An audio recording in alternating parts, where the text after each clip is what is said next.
Quiero entonces compartir con ustedes la palabra del Señor, lo que Dios realmente nos dé en esta tarde, que sea Él hablando por mi boca, que Dios realmente ponga palabra para compartirla con ustedes y de esta forma seamos todos edificados. La semana pasada estuvimos compartiendo acerca de la primera sanidad que los apóstoles hicieron después de la venida, de la llegada del Espíritu Santo, en que ocurrieron cosas extraordinarias. Y compartíamos y decíamos que ellos habían ido a la oración de la tarde y ocurrió algo glorioso, porque cuando el Señor se quiera manifestar, Él hace como quiere. Y en esa tarde un hombre conoció a Cristo y también fue sanado. Fue una tarde gloriosa. Para este varón y también cómo Dios había usado a estos varones comunes que no tenían ninguna relevancia del punto de vista religioso, ni como autoridad, ni como nada, pero ellos habían sido elegidos por el Señor para ser parte de quienes tendrían la responsabilidad de expandir el Evangelio por Jerusalén, Judea, Samaria y por todos los confines de la tierra. Esa era la instrucción que ellos habían recibido y las autoridades estaban sorprendidas de cómo estaban ocurriendo estas cosas extraordinarias y sobrenaturales por hombres comunes, por hombres que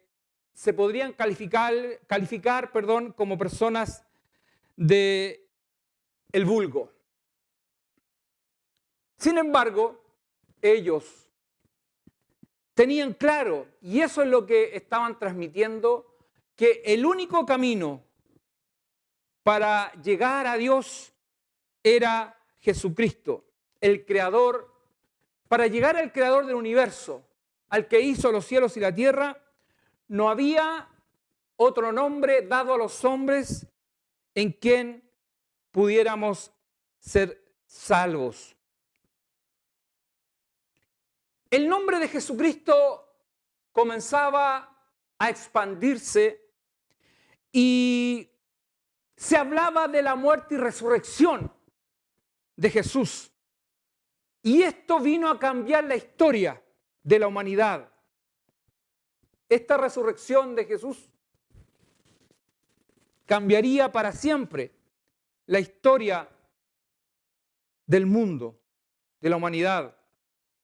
Y se establece que el único camino para llegar a Dios es Jesucristo, el Hijo de Dios.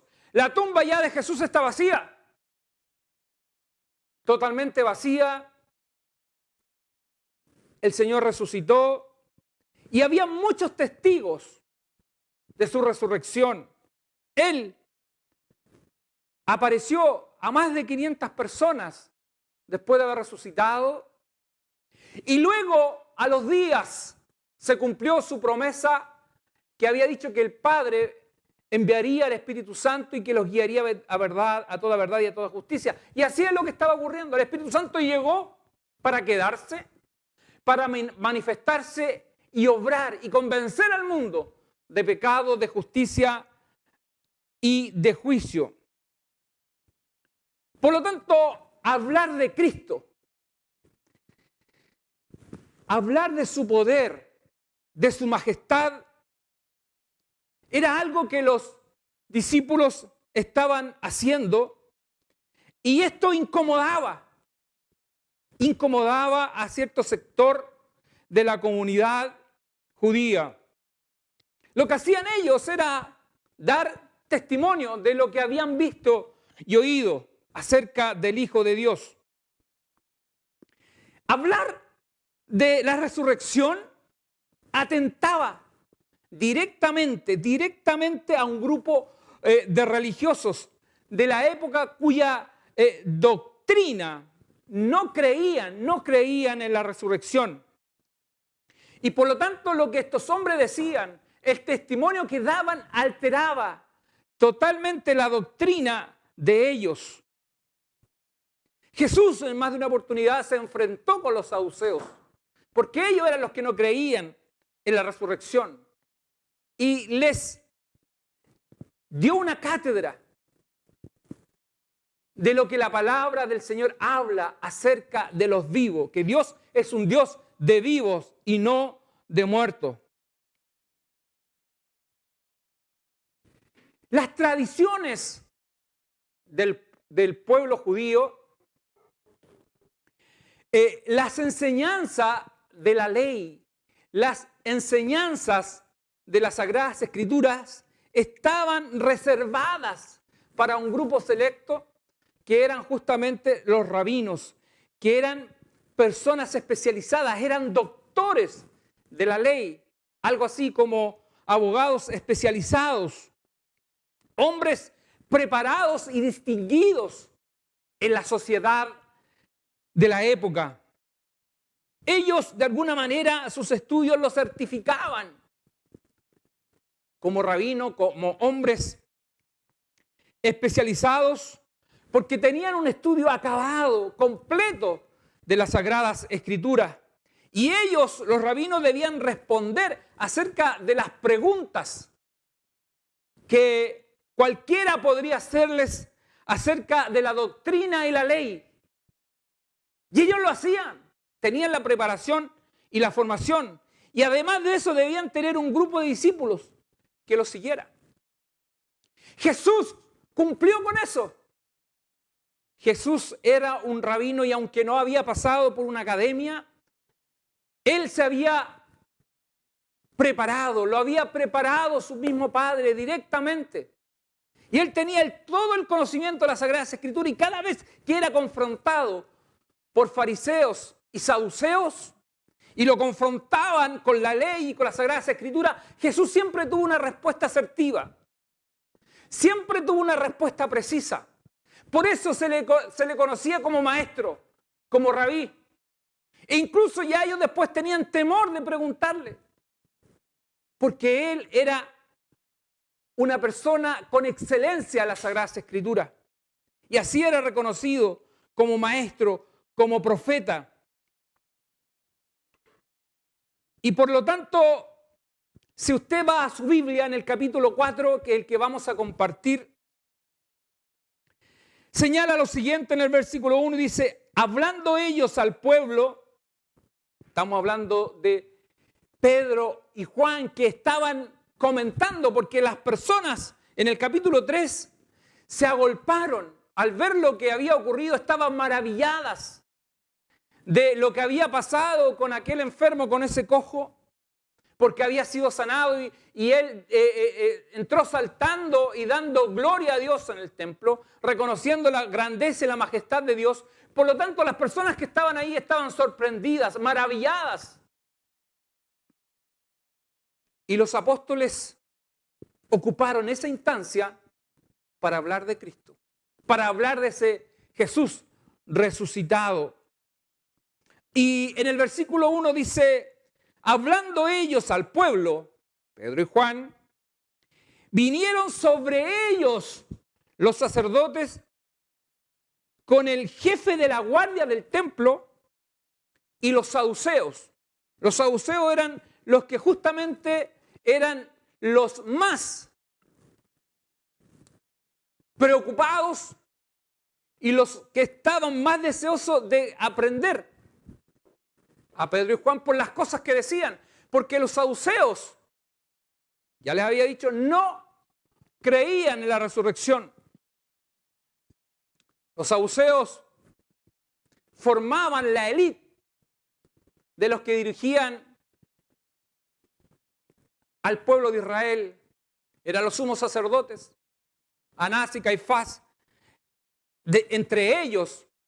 Por lo tanto, que se hablara de la resurrección, para ellos era algo que no lo aceptaban.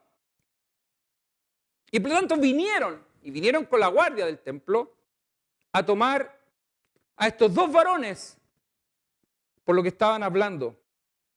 Y dice el versículo 2, resentido de que enseñasen al pueblo y anunciasen en Jesús la resurrección de entre los muertos. Por lo tanto, ellos no podían aceptar esto, lo que estaba ocurriendo y lo que le estaban enseñando a la multitud, porque había autoridad en estos dos varones y la multitud estaba escuchando.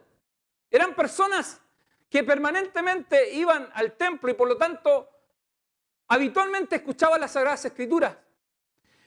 Pero de la misma manera como cuando escucharon a Jesús y se maravillaban de sus enseñanzas, también en esta oportunidad estaba ocurriendo lo mismo. ¿Y por qué? Porque era el Espíritu Santo que estaba hablando por estos varones. Y por lo tanto el corazón de las personas estaba siendo impactado, la mente de ellos estaba siendo impactado por la palabra de Dios. Y estos hombres, estos dos discípulos, tenían que dar testimonio de lo que habían visto y oído, no podían callarse. Y la misión era llevar el Evangelio, expandir el Evangelio de Jesucristo, hablar de las cosas que habían visto y oído, ser testigos del poder de Dios. Los religiosos de la época carecían de la dirección de Dios. El Espíritu Santo no estaba con ellos. Y eso era lamentable. Y por lo tanto no podían ver en estos hombres el Espíritu de Dios actuando. No tenían sus ojos cegados. No podían ver a Dios obrando.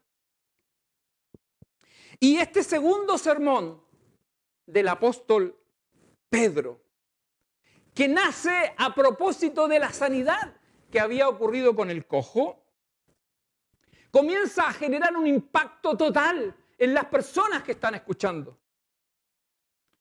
Y es tanto así el poder de la palabra y la convicción que el Espíritu Santo estaba generando en las personas en ese lugar, que el grupo que estaba ahí, dice la palabra del Señor, que ascendían a 5,000 personas las que habían creído al mensaje de estos varones.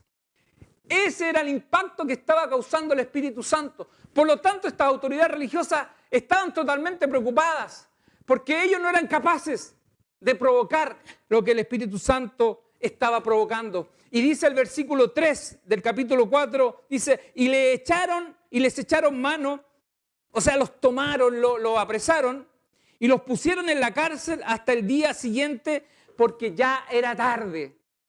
Recuerden que esto ocurrió cuando ellos iban a la oración de las 3 de la tarde más o menos. Ocurre este evento, estos apóstoles están predicando y hablando la palabra del Señor y ya comienza a pasar la hora y por lo tanto los estudiosos dicen que habían pasado alrededor de 2 horas y media después de la oración y por lo tanto ya era tarde y los apresaron porque querían hacerle un juicio express, un juicio rápido a estos dos varones. Y por lo tanto echaron mano de ellos, eso, los apresaron y los pusieron en la cárcel hasta el día siguiente porque ya era tarde. Y el verso 4 dice, pero muchos, y aquí es donde ratifica el dato de las personas convertidas a Jesucristo, dice, pero muchos de los que habían oído la palabra creyeron. Muchos que habían oído acerca del Evangelio de Jesucristo, de ese Cristo resucitado, creyeron porque el Espíritu Santo obró en ellos, abrió los ojos de estas personas y 5,000 judíos creyeron al Evangelio de Jesucristo. Y el número, dice, de los varones era como 5,000. Nosotros debemos recordar quién era el Sanedrín, qué es lo que hicieron Caifás y Anás. Dice la palabra del Señor que ellos fueron responsables de la crucifixión del Maestro. Ellos fueron los que armaron todo para dar muerte al Hijo de Dios. Y estos varones, estas autoridades religiosas de la época y doctores de la ley, pensaban que con eso habían silenciado el nombre de Jesucristo. Ellos concluyeron que con la muerte del Mesías, con la muerte de Jesús, este varón, este Jesús de Nazaret, habían silenciado para siempre el nombre de ese profeta y de ese hombre. Habían utilizado todos los recursos que tenían a su disposición para que nunca más se hablara de él. Se aseguraron, recuerden ustedes, de que la tumba no fuera violada, y pusieron guardias y pusieron una piedra, una seguridad total en el lugar, para que nadie dijera de que ese hombre que estaba en esa tumba había resucitado, porque era imposible que ese cuerpo saliera de ese lugar. Sin embargo, la palabra del Señor nos relata de que esos guardias, que seguramente pertenecían a esta guardia especial que custodiaba el templo, dice que estos hombres, cuando vieron a aquellos varones, cuando presenciaron el hecho que había ocurrido en ese lugar, que la piedra había sido quitada, dice que se espantaron con lo que vieron. Por lo tanto, estos personajes fueron testigos de la resurrección del Maestro. No podían negar que el Maestro había resucitado. La tumba del Maestro estaba vacía. El Maestro no está y los guardias están aterrados. Por lo tanto, esta doctrina de los saduceos de alguna manera se rompe con este hecho, con lo que los mismos guardias habían visto. Caifás y Anás, que practicaban celosamente esta doctrina de los saduceos, realmente no tenían explicación y de alguna manera urdieron engaños y mentiras para tapar una verdad que tenía que ver con la resurrección del Maestro. Y ahora tienen a dos hombres en el templo hablando del Maestro, hablando de Jesús, hablando de su resurrección, hablando del Señor. La multitud estaba maravillada. No podían negarlo. Había frente a él, a ellos, a esta autoridad, un hombre que había sido sanado, que ellos seguramente muchas veces y durante todo el tiempo que asistían al templo lo veían ahí. Y ahora estaba frente a sus ojos, sano completamente, en sus dos piernas parado y alabando y bendiciendo el nombre de Dios Todopoderoso. Por lo tanto, hay una multitud que es testigo de este hecho y hay una multitud de hombres que se habían convertido a Cristo a partir de las palabras y del mensaje escuchado por estos dos varones. El testimonio de este cojo, de este enfermo, abre una puerta a la evangelización. Da la instancia y provee la instancia para que el nombre de Cristo sea glorificado, para que el nombre de Cristo sea ahí compartido y escuchado por todas esas personas. Estos varones, estos apóstoles, daban testimonio de Jesucristo.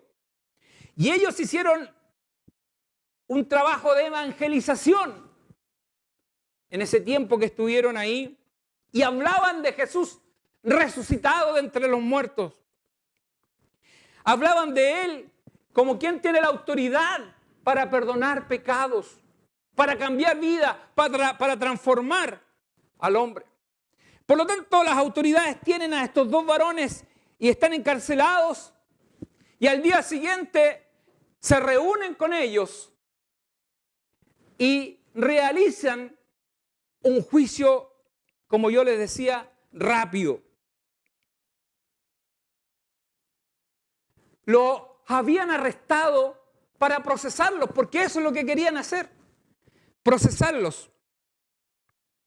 Y estos líderes religiosos, fíjese que con sumo cuidado, plantean la pregunta a estos dos varones. ¿Por qué lo hace con sumo cuidado? Porque en el Sanedrín habían fariseos y saduceos. Y los fariseos sí creían en la resurrección. En cambio los saduceos no. Por lo tanto, no era un tema que podían tocar así tan abiertamente. Y direccionan la pregunta directamente al varón, refiriéndose al varón que había sido sanado. Y dice el verso 5, dice, aconteció al día siguiente que se reunieron en Jerusalén los gobernantes, los ancianos y los escribas.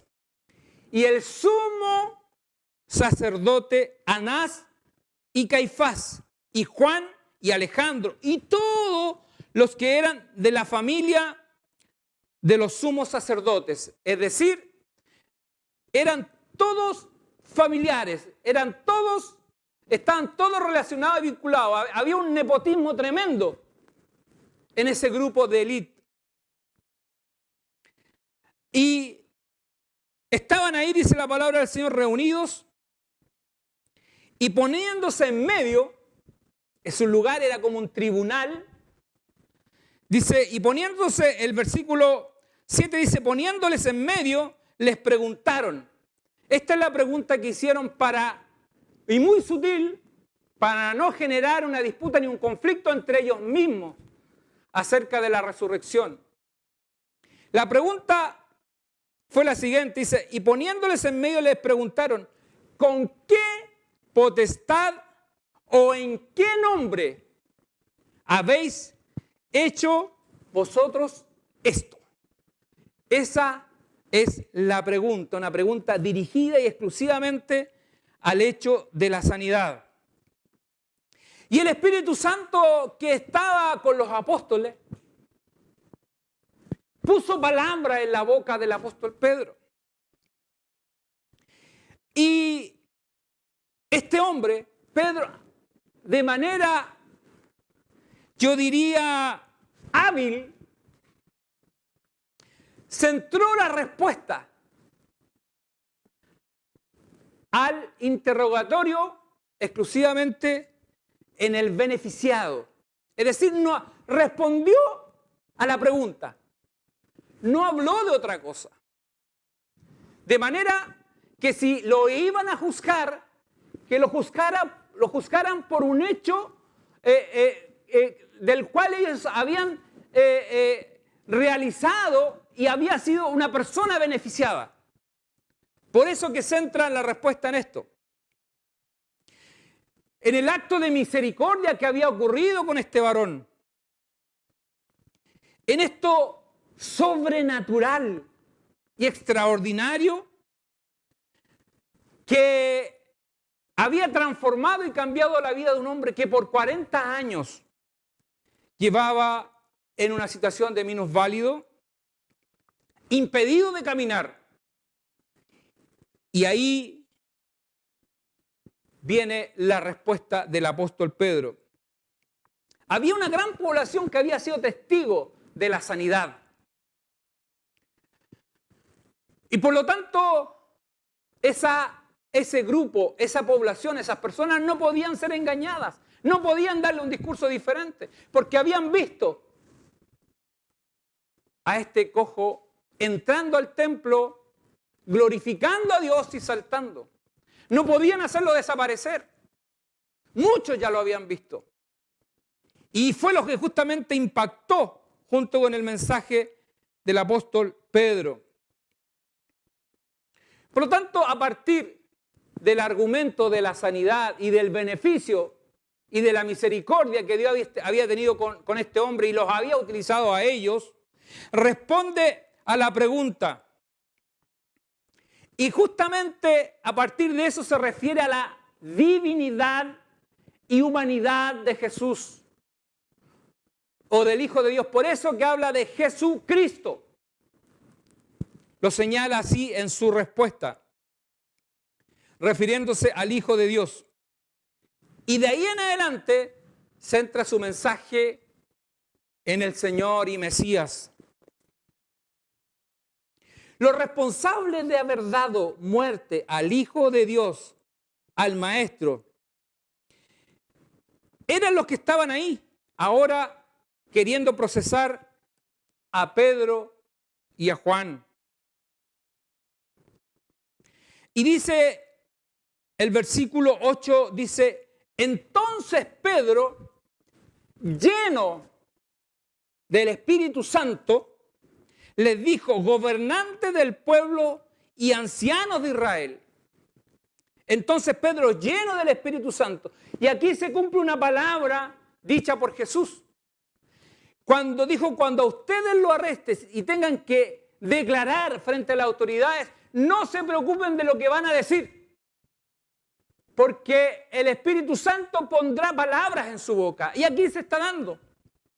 Dice, entonces Pedro, lleno del Espíritu Santo, les dijo, gobernantes del pueblo y ancianos de Israel, puesto que hoy se nos interroga acerca del beneficio hecho a un hombre enfermo, de qué manera éste haya sido sanado, porque en eso consistía el interrogatorio. Este era un juicio que se estaba haciendo sobre ellos. Les dice lo siguiente, sea notorio, sea destacado a todos vosotros y a todo el pueblo de Israel, que en el nombre de Jesucristo de Nazaret, a quien vosotros, le dice, a quien vosotros crucificasteis y a quien Dios resucitó de los muertos. Y ahí es cuando el mensaje es entregado. Dice, a quien Dios resucitó de los muertos, por Él, por ese Jesucristo, por ese hombre que Dios lo resucitó de entre los muertos, dice, por Él este hombre está en vuestra presencia sano. Están presentando la evidencia, están presentando el testimonio. No podían negar ese hecho.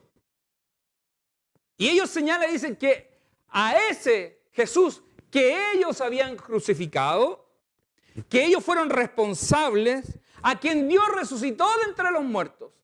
Tremendo impacto. Dice, ese hombre, el nombre de Jesús de Nazaret, que está obrando y actuando, este hombre ha sido sano en vuestra presencia. Él está sano. Por lo tanto, el mensaje lo lleva inmediatamente y lo centra en Jesucristo, en el Hijo de Dios. La persona, el hombre que ha sido sanado solamente es el testimonio, el resultado de la gloria de Dios manifestada. Pero no centra el mensaje en esta persona. Tampoco habla y centra el mensaje tampoco centra el mensaje acerca de lo que este varón iba a ser el día de mañana, producto del beneficio recibido. No. Tampoco de cómo iba a resolver su vida futura. ¿Qué bendiciones de Dios iba a disfrutar? Tampoco. No. Solamente el mensaje está centrado en Jesucristo. Es el Señor, es el que sostiene, incluso hasta hoy día, la iglesia y a su pueblo.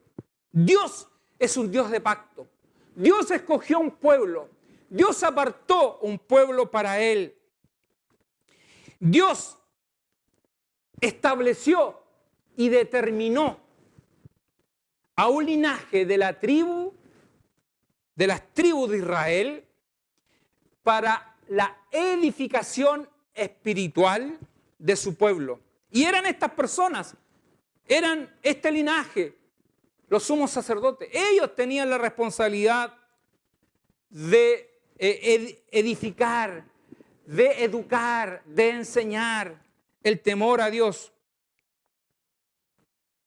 Y por lo tanto, si bien es cierto, eran las personas religiosas de la época, pero sus ojos estaban cegados completamente y no podían ver al Maestro, no podían reconocer a Jesús como el Hijo de Dios. Estos edificadores contemporáneos de Jesús, a eso me refiero, lo habían rechazado, no lo habían aceptado como el Mesías. Lo despreciaron, dice la palabra del Señor. Dice, lo despreciaron, no vieron en Jesús al verdadero Hijo de Dios, al Mesías. Por lo tanto, el apóstol Pedro tiene la oportunidad de decírselos directamente, mirándolo a los ojos, y les habla con autoridad, y le está entregando el mensaje, exponiendo el verdadero evangelio. No hay otro nombre, no hay otra piedra angular, no hay otro nombre dado a los hombres, a los creyentes, para ser salvo que no sea Cristo, el Hijo de Dios. Y por eso que el verso 11 dice lo siguiente: este Jesús, y le sigue hablando en este juicio al cual están expuestos estos dos varones, y están en esta conversación, y les dice, sigue respondiendo a las interrogativas que le están haciendo, dice, este Jesús es la piedra reprobada por vosotros, les dice, vosotros los edificadores, la cual ha venido a ser cabeza del ángulo. Vosotros los responsables de llevar al pueblo de Israel al conocimiento, al temor de Dios, a la búsqueda de la santidad. Le dice, ustedes, responsables de esto, rechazaron la piedra angular, rechazaron al Hijo de Dios, a este que finalmente es el que viene a ser la piedra del ángulo. Hace referencia a un sistema de edificación de la antigüedad donde esa piedra era una piedra de base que sostenía la edificación.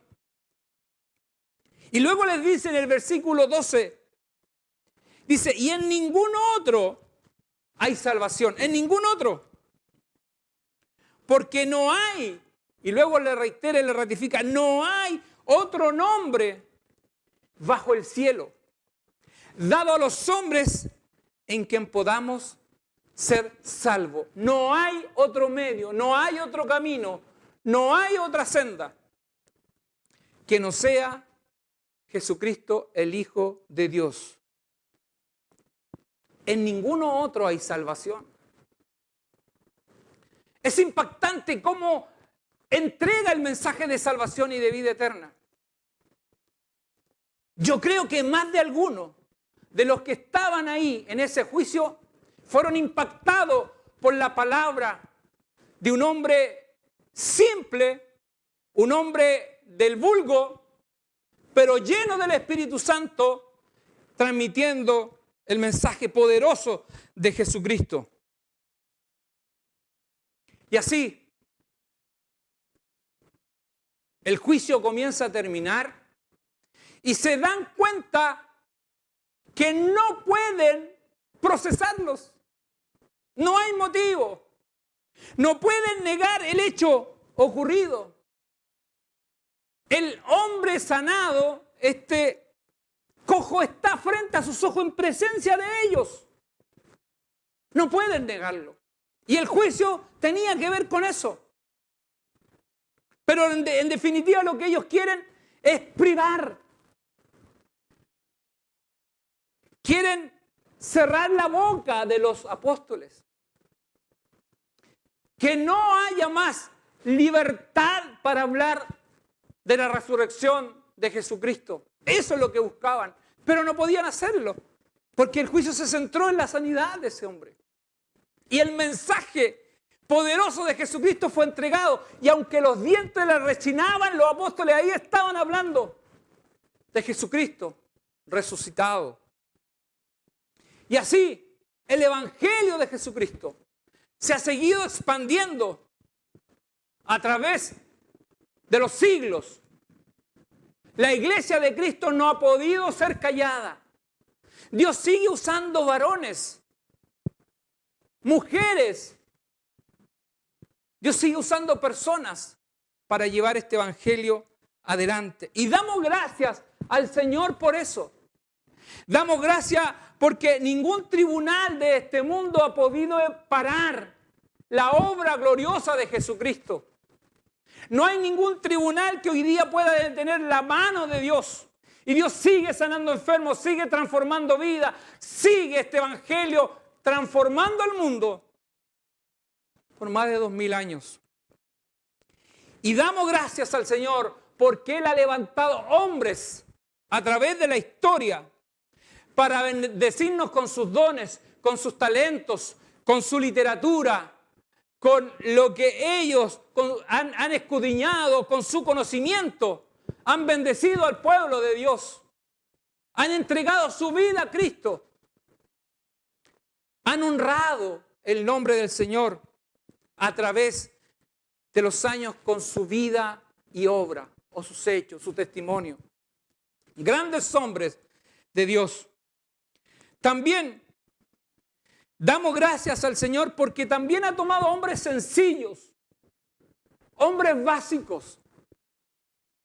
Y así como lo fueron en un principio los apóstoles, que eran hombres del vulgo, que eran hombres que no tenían la academia de los rabinos, no tenían esa formación, pero eran hombres llenos del Espíritu Santo. Y también Dios ha levantado hombres sencillos, pero llenos del poder de Dios, que nos han enseñado las Sagradas Escrituras, nos han bendecido con su testimonio, con su ejemplo de vida, con sus sermones, con la palabra que Dios ha puesto en su boca. Seguramente a su memoria vienen algunas personas que para usted han sido de bendición, que han bendecido su vida, han bendecido su familia. Personas, hombres de Dios cercanos, sencillos, muchos de ellos campesinos, pero llenos del poder de Dios. Y hay hombres que todavía están entre nosotros y que Dios los sigue usando para expandir el reino del Señor.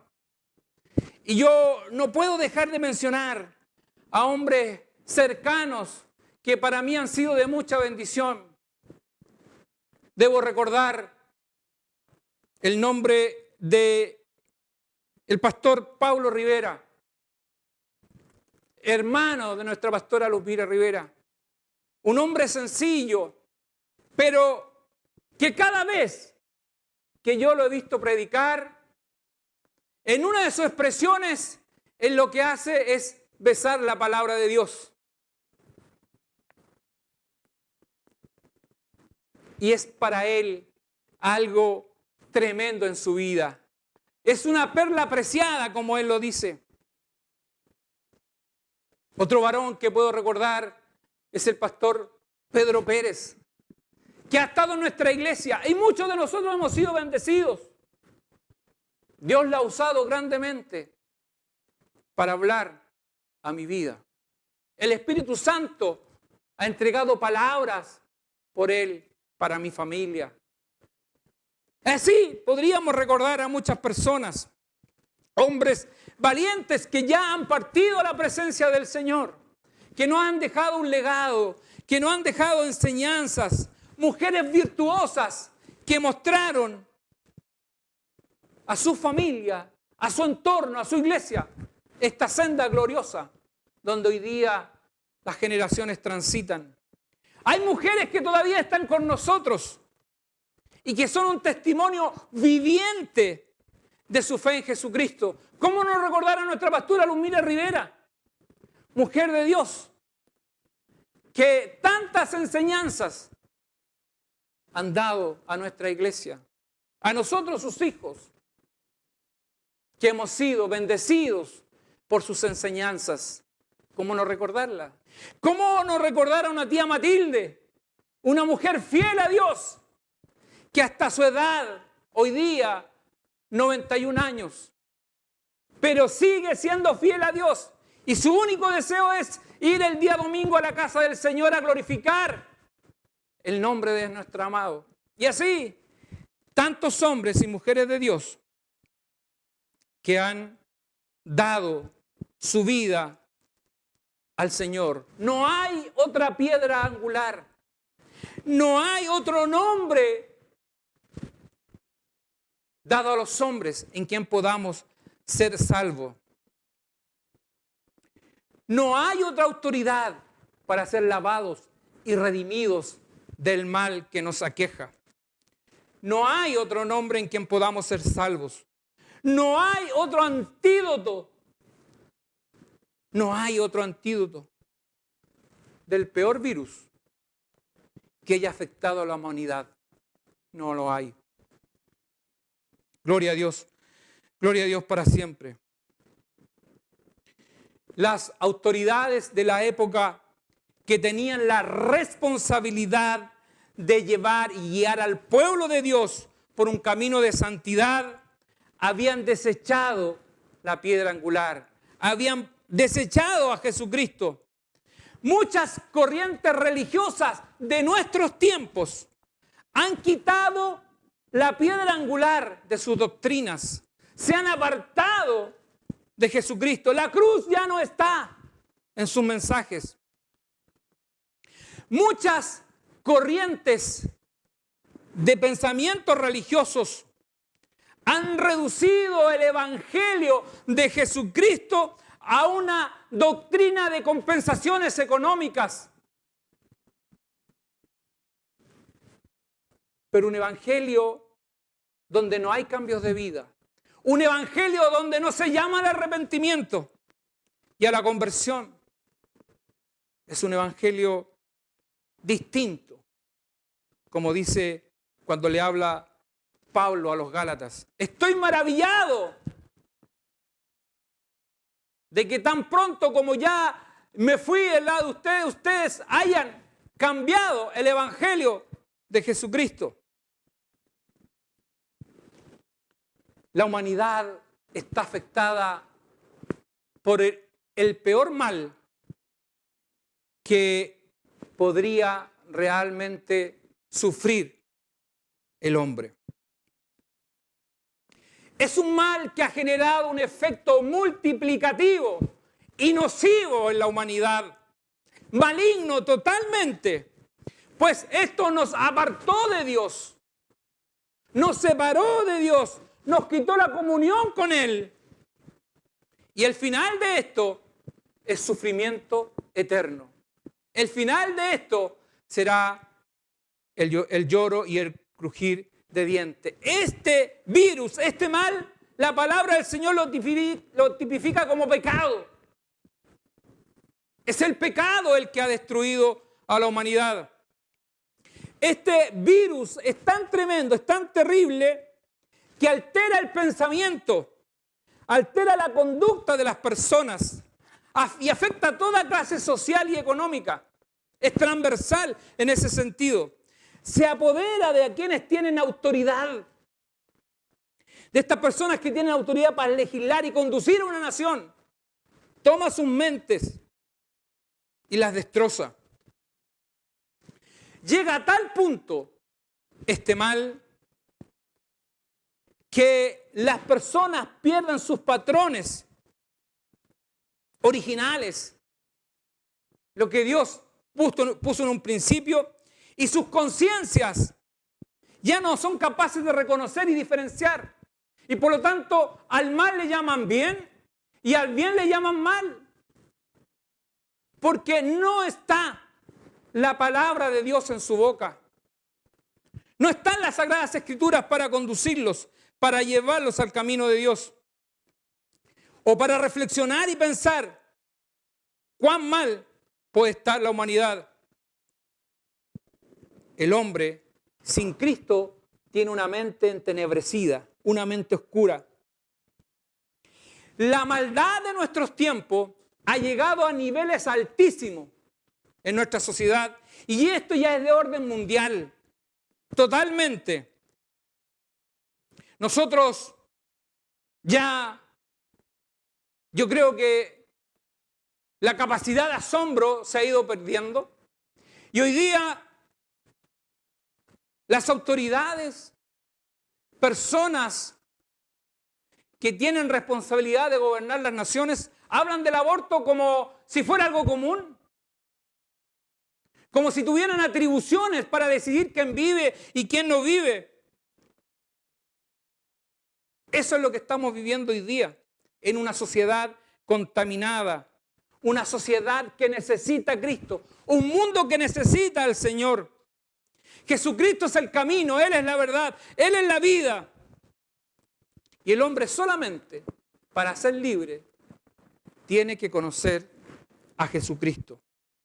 Él es el antídoto a este tremendo mal, a esta pandemia que ha afectado desde los orígenes de la humanidad. Los reyes de este mundo se han unido contra el Señor. Se han unido para levantarse contra Dios. Pero hay un remanente fiel. Hay una iglesia, hay un pueblo de Dios. Y esta iglesia ha sobrevivido a través de los años a todos los actos destructivos de reyes y autoridades por más de 2000 años. No han podido callar la iglesia del Señor. No han podido callar el nombre de Jesucristo. Los juicios siguen y siguen. El Evangelio de Dios sigue adelante. Una iglesia compuesta por hombres y mujeres que mediante el arrepentimiento de pecado, mediante la fe puesta en Jesucristo, han experimentado cambios de vida. Personas que han creído a la voz del Evangelio y hoy caminan por caminos de paz. Y en ellos y en todos los que hemos creído en Jesucristo tenemos una esperanza viva, que llegará el día y llegará la hora en que el Señor vendrá por su iglesia, que Él nos llevará.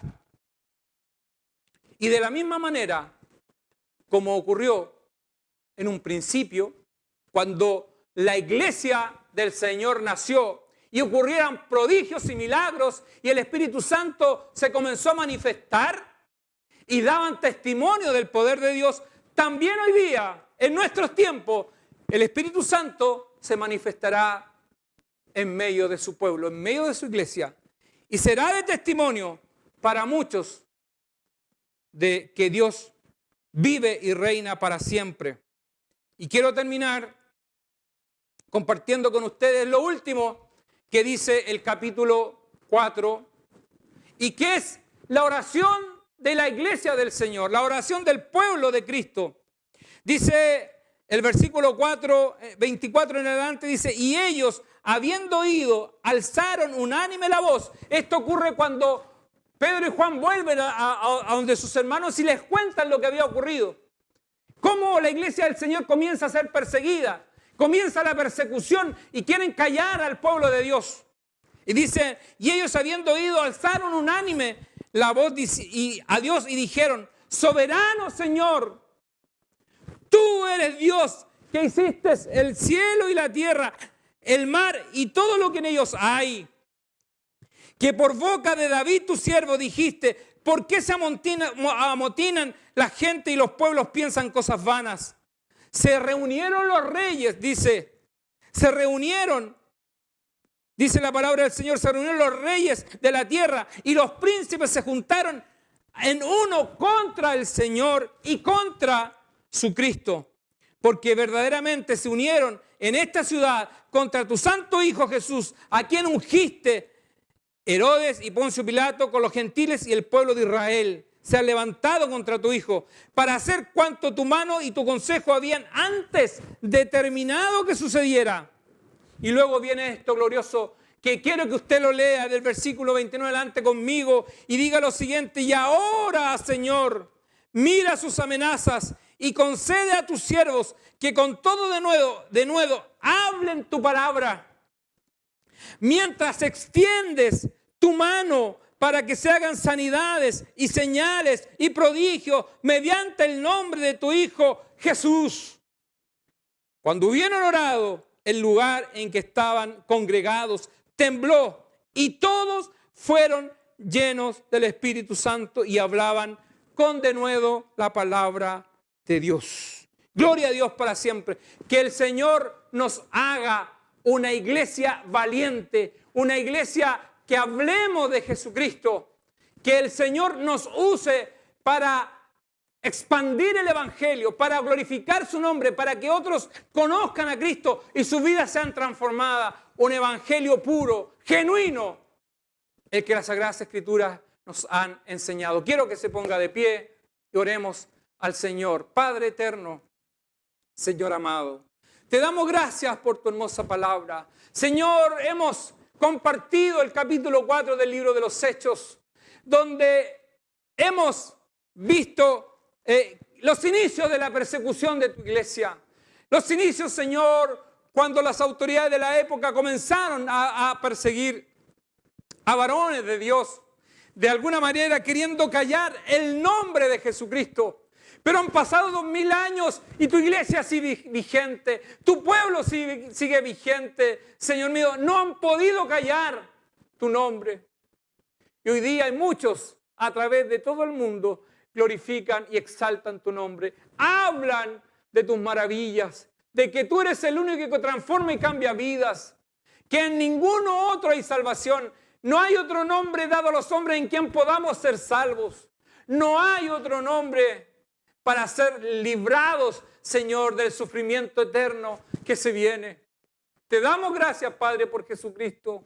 Y yo te pido que pongas valor en tu iglesia, que levantes mujeres y varones, Señor, que amen tu palabra, que caminemos por el camino de santidad, Señor, y que tú uses nuestros labios para llevar tu palabra a personas que necesitan de ti.